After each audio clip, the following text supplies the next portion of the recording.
রামপুর নামের এক বনে অনেক পাখি বসবাস করত। সে বনে কালু কাক ও টোনা নামের দুজন পাখিও বাস করত। তাদের দুজনের মধ্যে বন্ধুত্বের সম্পর্ক ছিল। তারা দুজনে একে অপরকে ছেড়ে কোথাও যেত না, এমনকি তারা একে অপরকে ছেড়ে কোনো খাবারও খেত না। তাদের এমন ভালো বন্ধুত্ব দেখে কবুতর কালু কাককে বলতে থাকে, বাবা, তোমাদের দুজনকে দেখে তো মনে হয় তোমরা দুজন একে অপরের নিজের ভাই, কিন্তু আসলে তো তা নয়, তোমরা একজন আরেকজনের বন্ধু। কবুতর, টোনা আমার বন্ধু ঠিকই, কিন্তু আমি টোনাকে কখনো বন্ধুর চোখে দেখি না। আমি টোনাকে আমার নিজের ভাইয়ের মতোই ভালোবাসি। কালু দাদা, তুমি যাই বলো না কেন, বন্ধু বন্ধুই হয়, বন্ধু কখনো ভাই হয় না। আর আজ তুমি হয়তো টোনাকে নিজের ভাইয়ের মতো ভালোবাসো, কালো কি একই ভাবে ভালোবাসতে পারবে? পারবে না। মুখে ওসব কথা সবাই বলতে পারে। যাই হোক, আমার এখানে দাঁড়িয়ে থাকলে চলবে না, আমার আবার অনেক কাজ আছে।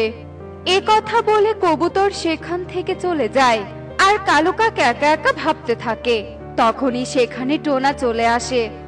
আরে বন্ধু, তোমাকে এত চিন্তিত দেখাচ্ছে কেন? কি নিয়ে তুমি এত চিন্তা করছো? আমাকে বলো। কিছু না বন্ধু, আমি তো তোমার কথাই ভাবছিলাম। তা এত দেরি করলে যে? বাড়িতে একটু কাজ ছিল, তাই এখানে আসতে অনেক দেরি হয়ে গেল। তা আজ কোন বনে যাবে কাজ করতে বলো দেখি? আমি তো ঠিক করেছি আজ পাশের বনে যাব। তুমি কি বলো বন্ধু? আমি আর কি বলবো, তুমি যা ঠিক করেছো তাই হবে। ঠিক আছে, তবে চলো পাশের বনে যাওয়া যাক। এরপর দুই বন্ধু মিলে পাশের বনে যায়। আর সেখানে গিয়ে এক কৃষকের জমিতে তারা কাজ করতে থাকে। আর কাজ করতে করতে কালু কাক হাঁপিয়ে যায়। বন্ধু, আমি কাজ করতে করতে হাঁপিয়ে গেছি, আর কাজ করতে পারছি না। ঠিক আছে বন্ধু, তুমি একটু বিশ্রাম নাও, ততক্ষণে আমি একাই কাজ করছি। কিন্তু এখন কি এটা ঠিক হবে? ওসব নিয়ে তোমাকে ভাবতে হবে না, আমি তো কাজ করছি, তুমি বিশ্রাম নিয়ে নাও। কালু কাক টোনার কথা মতো একটা গাছের নিচে বসে বিশ্রাম করতে থাকে। ঠিক সেই সময় সেখানে জমির মালিক চলে আসে আর কালু কাককে বিশ্রাম নিতে দেখে বলে, হায় হায়, কি সর্বনাশা কাণ্ড!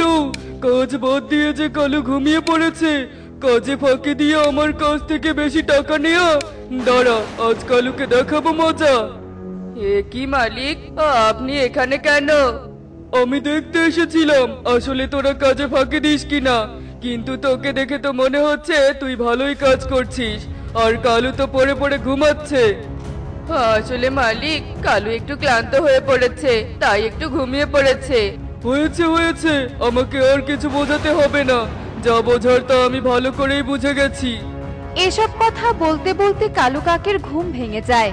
আর কালু কাক বলতে থাকে, এ কি মালিক, আপনি?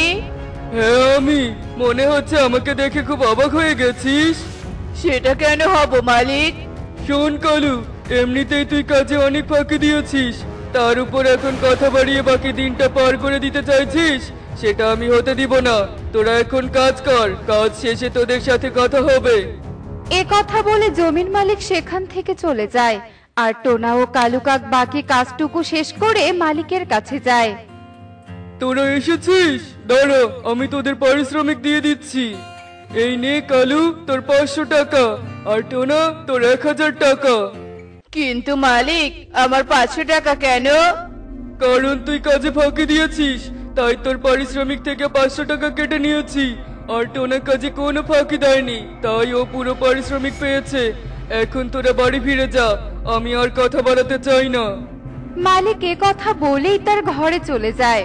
আর কালু মনে মনে বলতে থাকে, এই টোনা আমাকে বিশ্রাম নিতে বলে মালিকের কাছে ভালো সাজলো, আর পুরো পারিশ্রমিক পেলো, আর আমি সারাদিন খেটে অর্ধেক পারিশ্রমিক পেলাম। এটা আমি কিছুতেই মেনে নিতে পারছি না। যাই হোক, এখন আমাকে মাথা ঠান্ডা রাখতে হবে। কি হলো বন্ধু, বাড়িতে যাবে না? হ্যাঁ বন্ধু, চলো আমরা বাড়িতে যাই। এরপর দুই বন্ধু তাদের বাড়িতে চলে আসে। টোনা, আজ দূরে কোথাও কাজ করতে গিয়েছিলে বুঝি? হ্যাঁ টুনি, আজ আমরা পাশের বনে গিয়েছিলাম, তাই বাড়িতে আসতে একটু দেরি হয়ে গেল। ও আচ্ছা, তুমি হাত মুখ ধুয়ে এসো, আমি তোমাকে খাবার খেতে দিচ্ছি। ঠিক আছে টুনি, আমি হাত মুখ ধুয়ে আসছি। এরপর টোনা হাত মুখ ধুয়ে এসে খাবার খেয়ে নেয়। আর এভাবেই সেই দিন কেটে যায়।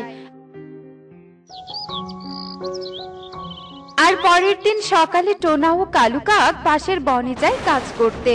আর কিছুক্ষণ কাজ করার পর কালু কাক আবার কাজে ফাঁকি দেয়, যার কারণে কালু কাক সেদিনও পারিশ্রমিক কম পায় আর টোনা পুরো পারিশ্রমিক পায়। তা দেখে কালু কাকের ভীষণ রাগ হয়। এই টোনা তো দেখছি প্রতিদিন পুরো পারিশ্রমিক পাচ্ছে, আর আমি পুরো পারিশ্রমিক তো দূরের কথা, অর্ধেকও পাচ্ছি না। এভাবে চলতে থাকলে তো টোনা কয়েকদিনের মধ্যে ধনী পাখি হয়ে যাবে। তা আমি কিছুতেই হতে দিব না। যে করে হোক টোনাকে আমার পথ থেকে সরাতে হবে, তাহলে মালিক আর আমাকে পারিশ্রমিক কম দিতে পারবে না। এরপর কালু কাক টোনাকে কিভাবে তার পথ থেকে সরাবে তা পরিকল্পনা করতে থাকে। আর এভাবেই 2 দিন কেটে যায়। আর একদিন কালু কাক টোনাকে বলতে থাকে, বন্ধু, অনেকদিন হলো কোথাও ঘুরতে যাই না, চলো আজ একটু ঘুরতে যাই। ঠিক আছে চলো, কিন্তু আমরা কোথায় ঘুরতে যাব সেটা তুমি আমার উপর ছেড়ে দাও। আমার উপর তোমার বিশ্বাস আছে তো? আমি তোমাকে যেখানে নিয়ে যাই না কেন তোমার কোনো বিপদ হবে না। তা তো আমি জানি বন্ধু, চলো তুমি আমাকে যেখানে নিয়ে যাবে আমি সেখানেই যাব। এরপর কালু কাক টোনাকে একটা ঢ্যাঁড়স বাড়িতে নিয়ে যায়। এ কি বন্ধু, তুমি আমাকে এই ঢ্যাঁড়স বাড়িতে কেন নিয়ে এলে? ঢ্যাঁড়স বাড়িটা দেখতে অনেক সুন্দর, তাই তোমাকে এখানে নিয়ে এলাম। তোমার ভালো লাগেনি বন্ধু? হ্যাঁ বন্ধু, ভালো লেগেছে। আচ্ছা বেশ, তোমার যখন ভালো লেগেছে তখন তুমি এখানেই থাকো, আমি একটু আসছি। আচ্ছা ঠিক আছে, যাও। এরপর কালু কাক টোনাকে ঢ্যাঁড়স বাড়ির ভেতরে রেখে দরজা বন্ধ করে দেয়। আর টোনা চিৎকার করতে থাকে, হে কি বন্ধু, বাইরে থেকে দরজা লাগিয়ে দিলে কেন? দরজাটা খুলে দাও, খুলে দাও বলছি। টোনা, তুই এই ঢেঁড়স বাড়িতেই পচে মার, কেউ তোকে বাঁচাতে আসবে না, কেউ না। না বন্ধু, তুমি এমনটা করো না, দরজা খুলে দাও, আমাকে একা রেখে যেও না বন্ধু, যেও না। কালু কাক টোনার কোনো কথাই শোনে না। টোনাকে ঢ্যাঁড়স বাড়িতে বন্দি করে কালু কাক সেখান থেকে চলে যায়। আর এভাবেই সন্ধ্যা হয়ে আসে, কিন্তু টোনা বাড়িতে ফেরে না। তা দেখে টুনির ভীষণ চিন্তা হয়। আর এভাবে চিন্তা করতে করতে রাত গড়িয়ে ভোর হয়ে আসে, তবুও টোনা বাড়িতে ফিরে আসে না। তাই টুনি কালু কাকের কাছে যায়। কালু দাদা, তুমি কি জানো টোনা কোথায় গেছে? তোমরা তো সব সময় একসঙ্গেই থাকো। টোনা কাল রাতে বাড়িতে ফেরেনি, আমার যে ভীষণ চিন্তা হচ্ছে। না টুনি, আমি জানি না টোনা কোথায় গেছে, তুই অন্য কোথাও দেখ গিয়ে। এরপর টুনি সেখান থেকে চলে যায় আর পুরো বনে টোনাকে খুঁজতে থাকে, কিন্তু টুনি টোনাকে কোথাও খুঁজে পায় না। তাই টুনি পাশের বনে যায় আর ভালো করে এদিক সেদিক খুঁজতে থাকে। তখন হঠাৎ টুনি ঢ্যাঁড়স বাড়ি দেখতে পায় আর ঢ্যাঁড়স বাড়ির সামনে যায়। এই ঢ্যাঁড়স বাড়িতে কেউ থাকে কিনা দেখি তো। কেউ ভিতরে থাকলে তাকে জিজ্ঞেস করব টোনাকে দেখেছে কিনা। এ কথা ভেবে টুনি ঢ্যাঁড়স বাড়ির দরজাটা খুলে দেয়। আর ঢ্যাঁড়স বাড়ির ভেতরে প্রবেশ করার সাথেই টুনি টোনাকে দেখতে পায়। হে কি টোনা, তুমি এখানে? তুমি এখানে কি করে বন্দি হলে? এরপর টোনা টুনিকে সব কথা খুলে বলে। আর সব শুনে টুনি বলতে থাকে, এজন্যই তোমাকে সাবধান করেছিলাম কালু দাদার সাথে না মিশতে, কিন্তু তুমি তো আমার কোনো কথাই শোনোনি। দেখলে তো অন্ধবিশ্বাসের ফল কি হয়। হ্যাঁ টুনি, বুঝেছি, আর কখনো এমন ভুল করব না। এরপর টুনি টোনাকে বাড়িতে নিয়ে যায় আর টোনা কালু কাকের সঙ্গ ত্যাগ করে আর সুখে শান্তিতে দিন কাটাতে থাকে। দেখলে তো বন্ধুরা, নিজের স্বার্থের জন্য একজন বন্ধু আরেকজন বন্ধুকে বিপদে ফেলতে দুবার ভাবে না। আমাদের এমন বন্ধুর সঙ্গ ত্যাগ করা উচিত। এমনই সব মজার মজার শিক্ষণীয় টুনি পাখির গল্প দেখতে আমাদের পাশেই থেকো। আর গল্পগুলো কেমন হচ্ছে তা কমেন্টে জানাতে ভুলো না কিন্তু। Bye bye. শালবনের দক্ষিণে এক বটগাছের ওপর বাসা বেঁধে থাকতো এক টুনি পাখি। টুনি তার দুই ছানা রকি ও টুকিকে নিয়ে সেখানে বসবাস করত। টোনা কাজের জন্য শহরে থাকতো বলে টুনিকেই পুরো সংসারের দায়িত্ব সামলাতে হতো। চার চার বলছি পুতুল, এটা আমি নিব। দে দে বলছি। বললেই হলো, এটা আমার পুতুল। আমি এই পুতুলটাকে কিছুতেই নিতে দিব না। চার চার বলছি। মা মা ও মা। নিশ্চয়ই আবার দুই ভাই বোন কিছু নিয়ে ঝগড়া করছে। এদের নিয়ে আর পারি না বাপু। এই থাম থাম বলছি, তোরা দুজন কি শুরু করলি? হ্যাঁ, তোরা কি আমাকে একটু শান্তিও দিবি না নাকি? মা তুমি রাখি দাদাকে বলো আমার পুতুলটা ছেড়ে দিতে। না, আমি ছাড়বো না। এই পুতুলটা আমি নিব। এই পুতুল তোরা কেউ পাবি না। টুকি, তুই আমার সাথে রান্নাঘরে চল। আর রকি, তুই তো টিয়ে মাসির বাড়ি থেকে দুধ নিয়ে আয়। সারাক্ষণ শুধু দুই ভাই বোন ঝগড়া করে, এদের মাঝে কোনো মিল নেই। কিরে টুকি, চল।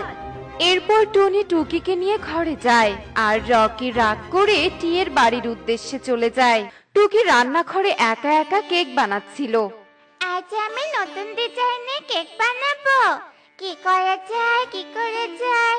হ্যাঁ, আমি কেকের ঘর বানাবো। এরপর টুকি অনেক পরিশ্রম করে একটি দোতলা কেকের ঘর তৈরি করে। আরে বাহ, আমি তো অনেক সুন্দর কেকের ঘর তৈরি করেছি। কি সুন্দর দেখতে হয়েছে। আরে টুকি, এটা তো একটা কেকের ঘর। এটা কে বানিয়েছে? কে আবার বানিয়েছে? আমি বানিয়েছি।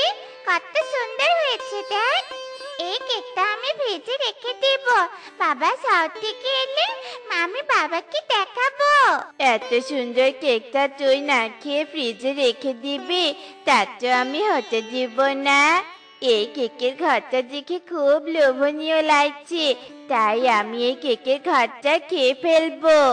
এই বলে রকি টুকির হাত থেকে কেকের ঘরটা কেড়ে নেয় আর তা খেতে শুরু করে। রকি নিমিষের মধ্যেই কেকের ঘরটা খেয়ে ফেলে। কেকের ঘরটা তো খুব মজা ছিল টুকি। তুই আমি এত কষ্ট করে বানানো কেকের ঘরটা খেয়ে ফেললি। আমি কত কষ্ট করে ঘরটা বানিয়েছিলাম। দেখো মজা। এই নাকা কান্না বন্ধ করতো। খাওয়ার জিনিস খাবো না তো কি করবো? মা মা। হে কি, তোদের আবার কি হয়েছে শুনে? মা, তুমি তো দেখেছো বলো, আমি কত কষ্ট করে একটা কেকের ঘর বানালাম। আর তোমার ছেলে পুরো কেকের ঘরটা খেয়ে নিয়েছে। ছি রকি, তুই কিন্তু কাজটা মোটেও ঠিক করিসনি। ও সকাল থেকে কত কষ্ট করে কেকের ঘরটা বানিয়েছে, আর তুই ওর বানানো কেকটা খেয়ে নিলি? ছোট বোনের সাথে কেউ এমন করে? তুই সব সময় টুকির জিনিস নষ্ট করে দিস, এটা কিন্তু মোটেও ঠিক নয়। মাকে ভালো করে বকে দাও। মা, তুমি ওকে বাড়ি থেকে বের করে দাও। দেখেছিস তো ছোট বোনটা কত কাঁদছে? যা দূর হ আমার চোখের সামনে থেকে, নয়তো আমার হাতে তুই খুব মার খাবি। টুনির বকা শুনে রকি সেখান থেকে চলে যায় আর টুনি টুকিকে সান্ত্বনা দিতে থাকে। বাচ্চা টুকি, মাকে দিয়ে আমাকে খুব বকা খাইয়েছিস। তোর জন্য মা আমাকে ঘর থেকে বের করে দিয়েছে। আজকে তোকে এমন মজা দেখাবো, তুই নিজেই ঘর থেকে বের হয়ে যাবি। এই বলে রকি পুরো ভূতের মতো মেকআপ করে। তাকে দেখতে একদম ভূতের মতোই লাগছিল। এই টুকি, টুকি ওঠ, ওঠ বলছি।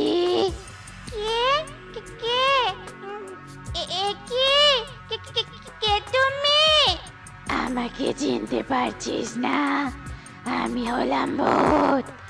তুই আমার বন্ধু রকিকে তার মায়ের কাছে বকা শুনিয়েছিস, তাকে ঘর ছাড়া করেছিস। এর শাস্তি তো তোকে পেতেই হবে। আমি কি কিছু করো না? আমি মায়ের কাছে যাব। মা মা। চিৎকার করে কোনো লাভ নেই। এবার আমি তোর ঘাড় মটকে দিব। যদি আমার হাত থেকে বাঁচতে চাস তবে এক্ষুনি এ ঘর থেকে পালিয়ে যা, নয়তো না না, আমাকে কিছু করো না। আমি আমি এক্ষুনি ঘর ছেড়ে চলে যাচ্ছি। আমি এখানে থাকবো না, আমি এখানে থাকবো না। টুকি ভয় পেয়ে এই রাতের বেলা ঘর থেকে উড়ে চলে যায় আর রকি এসব দেখে হাসতে শুরু করে। এদিকে ছোট্ট টুকি রাতের অন্ধকারে বনে একা একা ঘুরে বেড়াচ্ছিল। অন্ধকারে পথ চিনতে না পেরে সে গহীন বনে হারিয়ে যায়। আমার তো এখানে খুব ভয় করছে। মা, মা তুমি কোথায়? আমাকে এখান থেকে নিয়ে যাও, আমার খুব ভয় করছে। হঠাৎ চারপাশের আকাশ কালো মেঘে ছেয়ে যায়। শো শো শব্দে বাতাস বইতে শুরু করে। শুরু হয় ঝড় বৃষ্টি। এই ঝড় বৃষ্টিতে ছোট্ট টুকি দিশেহারা হয়ে পড়ে। যাই, বাচ্চা দুটোকে দেখে আসি, বাইরে তো খুব ঝড় বৃষ্টি হচ্ছে। রকি, এই রকি, টুকি কোথায়? দেখো, ভয় পেয়ে হয়তো তোমার ঘরে লুকিয়ে আছে, নয়তো গাছের নিচে দেখো। আমার ঘরে টুকি নেই, তাছাড়া বাইরে ঝড় বৃষ্টি হচ্ছে, ও বাইরে থাকবে কি করে? কি, বাইরে ঝড় বৃষ্টি হচ্ছে? তবে কি ঝড় বৃষ্টির মধ্যে টুকি বাহিরে? এটা আমি কি করে ফেললাম? নাকি কিছুই বলা যাবে না। কি রে, চুপ করে আছিস কেন? টুকি কোথায়? টুকি কোথায় তা আমি কি করে জানি? আমি জানি না। তোমার মেয়ে কোথায় গেছে আমি জানি না। না না, এভাবে ঘরে বসে থাকলে চলবে না, আমাকে এক্ষুনি টুকিকে খুঁজে বের করতে হবে। এরপর টুনি এই ঝড় বৃষ্টির রাতে ছাতা নিয়ে টুকিকে খুঁজতে বেরিয়ে পড়ে। ইস, কি ঠান্ডা, খুব শীত করছে। মা, মা তুমি কোথায়? মা তুমি কোথায়? আমার খুব ভয় করছে, আমার খুব শীত করছে। এই ঝড় বৃষ্টিতে তো একদম সামনের দিকে যেতেই পারছি না। সামনের ওই বটগাছটার নিচে গিয়ে দাঁড়াই, মনে হয় আজ কোনো শিকার পাবো না। আরে আরে, ওটা তো একটা টুনির ছানা। শিকারের নাম মুখে নিতে না নিতেই শিকার হাজির। আরে এই ছানা, তুমি তো ঠান্ডায় কাঁপছো, নিচে নেমে এসো। এটা তো একটা শিয়াল। মা তো সবসময় বলতো হিংস্র পশুর থেকে দূরে থাকতে, তাদের কথা বিশ্বাস না করতে। এবার কি করবো আমি? আমি তোমার সাথে কথা বলতে চাই না শিয়াল, আর আমিও নিচে নামবো না। আরে বোকা পাখি, আমাকে দেখে ভয় পেও না। আমি হলাম শিয়াল পণ্ডিত। পাশের বনে আমার একটা পাঠশালা রয়েছে, সেখানে তোমার মতো অনেক পাখির ছানা পড়াশোনা করে। তুমি নিচে নেমে এসো, তোমাকে দেখে তো অসুস্থ মনে হচ্ছে। আমি তোমাকে শীত কামানোর জন্য কম্বল দিব আর খাবারও দিব, আমাকে তুমি বিশ্বাস করতে পারো। এরপর টুকি শিয়ালকে বিশ্বাস করে নিচে নেমে আসে। তুমি অনেক ক্লান্ত, তুমি আমার পিঠে উঠে বসো। সামনেই আমার গুহা, আমি এক্ষুনি তোমাকে আমার গুহায় নিয়ে যাব। এরপর শিয়াল টুকিকে নিয়ে তার গুহায় যায় আর টুকিকে একটা খাঁচায় বন্দি করে রাখে। তুমি আমার সাথে চালনা করেছো। এজন্যই বলে হিংস্র পশুদের কথা কখনো বিশ্বাস করতে নেই। এবার আমি তোকে রোস্ট করে খাবো। আমার ছোট্ট বোনটা কোথায় গেল? এসব কিছু আমার জন্য হয়েছে। মা ঠিকই বলে অতিরিক্ত কোনো কিছুই ভালো নয়। আমি বোনকে খুঁজে বের করব। এই বলে রকি ও টুকিকে খুঁজতে বের হয়। বৃষ্টি তো কমেছে, কিন্তু মেয়েটাকে তো কোথাও পেলাম না। আরে টুনি, এই ঝড় বৃষ্টির রাতে তুমি আমার মেয়ে টুকিকে দেখেছো? ও তো ঘরে নেই। পারুলের সাথে কি ও এখানে এসেছে? না, টুকি তো এখানে আসেনি। এ কথা শুনে টুনি সেখান থেকে চলে যায়। একে রকি, তুই ঘর থেকে বাইরে এসেছিস কেন? একে টুকিকে খুঁজে পাচ্ছি না, আর তুই ঘর থেকে বের হয়ে এলি। আমাকে তুমি ক্ষমা করে দাও মা, সব কিছু আমার জন্য হয়েছে। আমার জন্য টুকি আজ ঘরে নেই। এরপর রকি তার মাকে সমস্ত ঘটনা খুলে বলে। সব শুনে টুনি ভীষণ রেগে যায়। এটা তুই কি করেছিস? ভাই বোনের দুষ্টু মিষ্টি সম্পর্ক, এই সম্পর্কে ঝগড়াঝাটি দুষ্টুমি হবে, কিন্তু তুই যে দুষ্টুমিটা করেছিস তা কোনো ছোটখাটো দুষ্টুমি নয়। তুই যা করেছিস তা অতিরিক্ত বাড়াবাড়ি করেছিস। আজ তোর জন্য আমার মেয়েটা ঘর ছাড়া হয়েছে। তোমরা এখানে দাঁড়িয়ে দাঁড়িয়ে কাঁদছো? ওদিকে শিয়াল টুকিকে তার গুহায় নিয়ে গেছে, আমি আড়াল থেকে সবটা দেখেছি। রকি, দেরি করলে চলবে না, তুই বনের সব পাখিকে নিয়ে গুহায় আয়, আমি গুহায় যাচ্ছি। এদিকে শিয়াল যেই না টুকিকে গরম তেলে ভাজতে যাবে, তখনই সেখানে টুনি চলে আসে, আর রকিও বনের সব পাখিদের নিয়ে হাজির হয়। সব পাখির হাতে লাঠি দেখে শিয়াল ভীষণ ভয় পেয়ে যায়। কি সবার হাতে লাঠি? শিয়াল, এক্ষুনি এখান থেকে পালা, নয়তো পাখির লাঠির আঘাতে তক্তা হতে হবে তোকে। এই বলে সুযোগ বুঝে শিয়াল সেখান থেকে পালিয়ে যায়, আর টুকি প্রাণে রক্ষা পায়। আমাকে তুই ক্ষমা করে দে টুকি, আমি তোকে বুঝিয়ে যে ভয় দেখিয়েছি। আমি আমার ভুল বুঝতে পেরেছি বোন, আমি আর কখনো তোর সাথে এমন দুষ্টুমি করব না। এবারের মতো তোকে ক্ষমা করে দিলাম, চলো মা বাড়িতে চলো। দেখলে তো বন্ধুরা, অতিরিক্ত দুষ্টুমি করলে কি হয়, তাই কোনো কিছুই অতিরিক্ত বাড়াবাড়ি ঠিক নয়। এমনই সব মজার মজার শিক্ষণীয় টুনি পাখির গল্প দেখতে আমাদের সাথেই থেকো, আর গল্পগুলো কেমন হচ্ছে তা কমেন্টে জানাতে ভুলো না কিন্তু। Bye bye.